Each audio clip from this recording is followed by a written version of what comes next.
Hi friends, അപ്പോൾ ഇന്ന് നമുക്കൊരു അടിയന്തര ചടങ്ങ് ഉണ്ടായിരുന്നു കേട്ടോ. അപ്പോൾ നിങ്ങൾ ഓർക്കും ഇവളെന്ത് ഈ അടിയന്തരത്തിലും വീഡിയോസ് എടുത്ത് നടക്കുന്നു. അങ്ങനെയല്ല, സദ്യ ഉണ്ടപ്പോൾ നിങ്ങളെ കൂടി ഒന്ന് കൊതിപ്പിക്കാമെന്ന് ഓർത്ത് ഞാൻ അങ്ങനെ വീഡിയോസ് എടുത്തത് കേട്ടോ. അപ്പോൾ നമ്മളെല്ലാവരും ഉണ്ടായിരുന്നു കേട്ടോ. നമ്മുടെ മെയിൻ ആൾ എൻ്റെ വീഡിയോസിൽ കൂടുതലായിട്ട് വല്ലൊരു കുഞ്ഞുണ്ടല്ലോ, ദുവ ഉണ്ടായിരുന്നു കേട്ടോ. അപ്പോൾ ഞങ്ങളെല്ലാവരും കൂടി കൊച്ചു നേരത്തെ കഴിച്ചിട്ടുണ്ടായിരുന്നേ.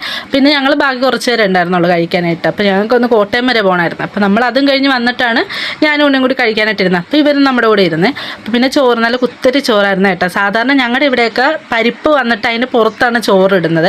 പക്ഷെ ഇവിടെ ഓരോ നാട്ടിൽ ഓരോ രീതികളാണല്ലോ. ഇവിടെ പക്ഷേ നമ്മുടെ ചോറ് വന്നിട്ട് അത് കഴിഞ്ഞ് പരിപ്പും നെയ്യൊക്കെ വന്നത്. അങ്ങനെ പിന്നെ ആ പരിപ്പ് എനിക്ക് ഏറ്റവും കൂടുതൽ ഇഷ്ടമുള്ള പരിപ്പാണ് കേട്ടോ. പരിപ്പും പുളിശ്ശേരിയും ഞാൻ ഈ സദ്യയിലും ഒഴിച്ചു കറിയായിട്ട് മേടിക്കത്തില്ല, സാമ്പാറൊന്നും ഞാൻ മേടിക്കത്തില്ല. അങ്ങനെ നല്ല ചൂട് ചോറും പരിപ്പും ആ നെയ്യും കൂട്ടിയൊക്കെ കൂട്ടി അങ്ങോട്ട് പിടിച്ച് കഴിച്ച് നല്ല സൂപ്പർ പരിപ്പ് കറിയായിരുന്നു കേട്ടോ. ഒന്നും പറയാനില്ലായിരുന്നു, നല്ല ടേസ്റ്റ് ഉണ്ടായിരുന്നു. അതിൻ്റെ ഇടയ്ക്ക് പിന്നെ ദുവ പപ്പടത്തിന് വന്നിട്ട് തങ്കക്കുട്ടൻ്റെ പപ്പടമൊക്കെ മേടിച്ചുകൊണ്ട് പോകുക കേട്ടോ. പിള്ളേർക്ക് ഇതൊക്കെ അല്ലേ ഇഷ്ടമുള്ളൂ, അല്ലാണ്ട് ഇവർ ചോറൊന്നും കഴിക്കത്തില്ല. ഇങ്ങനത്തെയൊക്കെ സാധനങ്ങളാകുമ്പോൾ പിള്ളേർ കഴിച്ചുകൊണ്ട് നടന്നോളല്ലോ.